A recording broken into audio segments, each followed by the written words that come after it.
What's up guys, this is Unknown from GreedyTech, and in this video, I'm going to show you the most important tips and tricks for Samsung A22.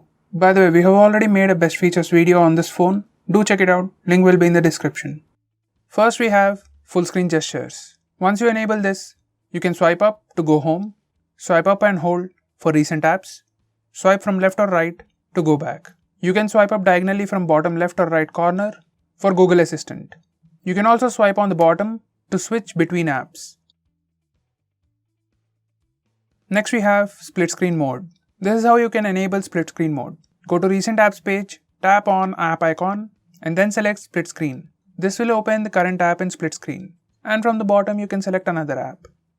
Next, we can enable split screen for all apps. There are some applications that still do not support split screen mode, so to fix that, you can go to settings and then select about phone and go to software information. Now click on the build number few times. Once you do that, developer options will be enabled. Now if you go back to settings, you can find developer options. Select that and scroll all the way to the bottom and enable force activities to be resizable, and then restart your phone. Now you will be able to use all applications in split screen mode. Next we have camera gestures. Now we have few camera gestures, like you can swipe up the shutter button for a floating button. You can place it near your thumb for easy access. Swipe it back into the shutter button to remove it. You can swipe up and down on preview window to switch between front and rear cameras. You can also pinch to zoom in and out to switch between primary and wide angle cameras. Now in the front camera, you can show your palm to take a picture.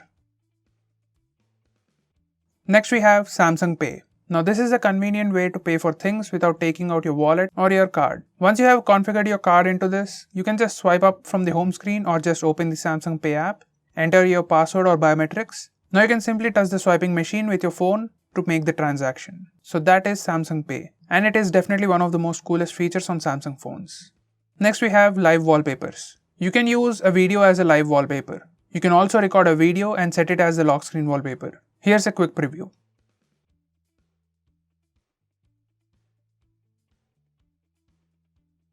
Next we have Edge panel. If you go to settings, we have all these different kinds of edge panels.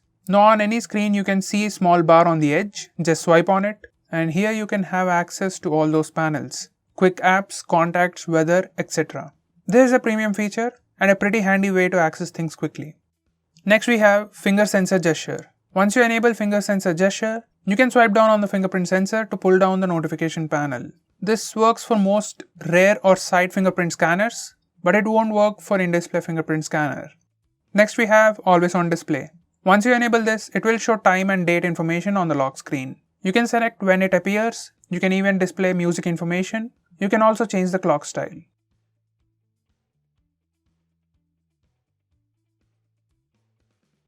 Next we have screenshot. As with most phones, you can take the regular screenshot with the buttons. Just press the volume down and power button at the same time to take a screenshot. This works everywhere. Next we have palm gesture to take a screenshot. If taking screenshot with buttons is hard or you want an easier way, we also get palm swipe gesture. Once you enable this, you can swipe on the screen with the side of your palm to take a screenshot. It's not the best of the ways, but in few situations, it's much easier than pressing buttons. Next we have long screenshot. Once you enable toggle screenshot toolbar, whenever you take a screenshot either with palm swipe gesture or with the buttons, you get additional options on the bottom of the screen. Just tap on this and it will start taking long screenshot. It will scroll once and pause, so you can tap again and again till you get the desired long screenshot. Next we have maximum power saving mode. If you have critically low battery, you can turn this on and it limits the CPU usage, enables dark mode and does everything to reduce battery consumption. Now you can use the phone for very long time. You can't do much in this mode, but you can add more apps here and you can also use internet. Next we have AUTOCALL recording. Once you enable this mode, all the calls will be automatically recorded on your phone. You can also select if you want to record all numbers or unsaved numbers or selected numbers. Next we have default apps. This is default apps page. From here you can select your default browser, default phone dialer, default home screen, that's the default launcher, and so on. Next, we can show battery percentage. Once you enable this toggle, it displays the battery percentage on the status bar. Next, we can disable fast charging. From battery settings, you can disable this toggle fast charging. Next, we can display brightness control all the time. Now this is your brightness slider. You can also put this brightness slider on top here, and you can do that from here. Select quick panel layout and enable show brightness on top. Now you can access the brightness slider on top. Next, we can change flashlight intensity. From notification panel, tap on the name of flashlight icon. Now you can get this bar to change the brightness. When flashlight is on, you can move this bar for desired brightness of the flash. Next, we have quick settings. In notification panel, you can access quick settings for all these toggles. You can change sound profiles, change flashlight intensity, change blue light intensity, change auto rotate options, change Bluetooth options, and change Wi-Fi network directly from the notification toggles. Next, we have home screen gestures. Now these are for notification bar. When you swipe down using a single finger on the status bar, you get the quick notification toggles and then notifications. Now if you do the same thing with 2 fingers, you directly go to the notification toggle area. Next, we also have some tweaks for home screen. You can swipe up and down and it shows your app drawer by default. And you can change swipe down gesture to notification. Now when you swipe down on home screen, it will bring down the notification panel. We can also hide apps. Next, we can disable wallpaper service. Once you disable this wallpaper service option, the lock screen wallpapers no longer change and a single wallpaper will be fixed.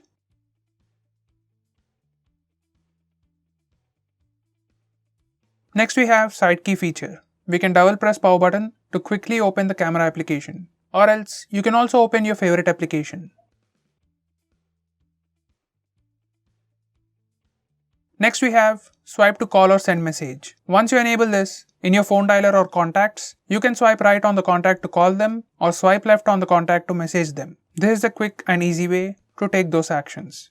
So guys, these are the most important tips and tricks for your Samsung phone. If I missed out on anything important, do let me know by commenting below this video. And if you're planning to buy this phone, use the link in the description. It always helps the channel. If you want us to make any specific video, tweet out to us with hashtag AskGreedyTech on Twitter and we'll try to make it as soon as possible. I'm Unknown from GreedyTech. Meet you in the next one.